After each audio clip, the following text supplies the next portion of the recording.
নমস্কার বন্ধুরা, আমি তোমাদের শ্রাবণী বলছি। আজ তোমাদের একটা নতুন রান্নার রেসিপি দেখাবো। সেটা হচ্ছে শুক্তো। শুক্তো তো অনেক রকমই খেয়েছো, আজকে শুধু ঝিঙে শুক্তো।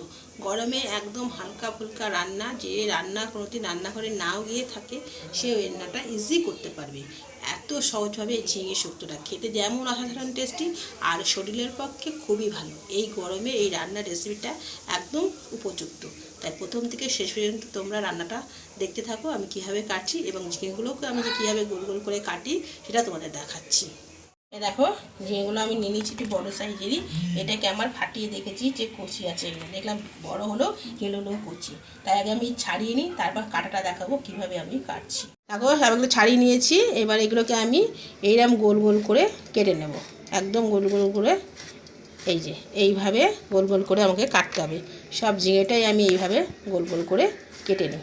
দেখো, ঝিঙে শুক্তো করার জন্য কড়াই তেল দিই, তেলটা গরম হয়েছে, সঙ্গে রাঁধুনি আর একটা শুকনো লঙ্কা ফোড়ন দেবো। একটু রাঁধুনিটা বেশি করেই দিচ্ছি, ফোড়ন দিয়েছি। এদিকে ঝিঙেটাকে কেটে আমি গোল গোল করে জল ধরে নিয়েছি। এবার আমি ঝিঙেগুলো আস্তে করে ছেড়ে দিই।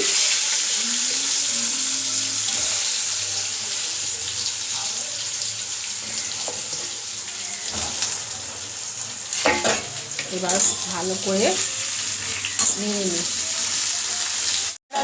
ভাজা ভাজা একটু নুন দিয়ে দিই, জলটা বেরিয়ে যাবে। আর সঙ্গে দুটো কাঁচা লঙ্কা দিয়ে দেবো, কারণ এতে ঝাল বেশি হয় না, এতে যা ঝাল হবে।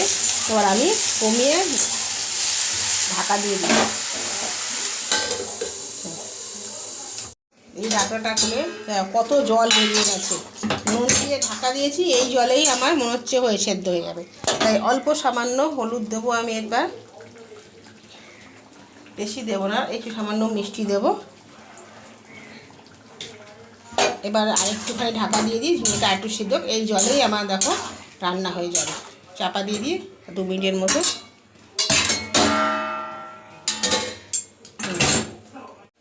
তরকারিটা আমার হয়ে এসছে, জলটা একটু শুকিয়ে যাবে একটু। এবার আমি মামাগুলো একটু সামান্য আদা বাটা আর ঘি দিয়ে ব্যাস, রান্নাটা আমার কমপ্লিট। সহজ সিম্পলভাবে তৈরি হয়ে গেল। দেখে দিয়ে এবার একটা নিভিয়ে দিই, পরে দেখাচ্ছি। তৈরি হয়ে গেছে আমার শুধু ঝিঙে দিয়ে শুক্তো করেছে, একদম সিম্পল সহজ। যে পারে না রান্না করতে সেও সহজেই করে ফেলতে পারবে। তাই দেরি না করে গরমে সবথেকে এই হালকা ফুলকা রান্নাটা করে খেয়ে একবার কমেন্টে জানাবে। আর সাবস্ক্রাইব করে বেল আইকনটা প্রেস করতে ভুলো না। সকলকে দেখা যাবে।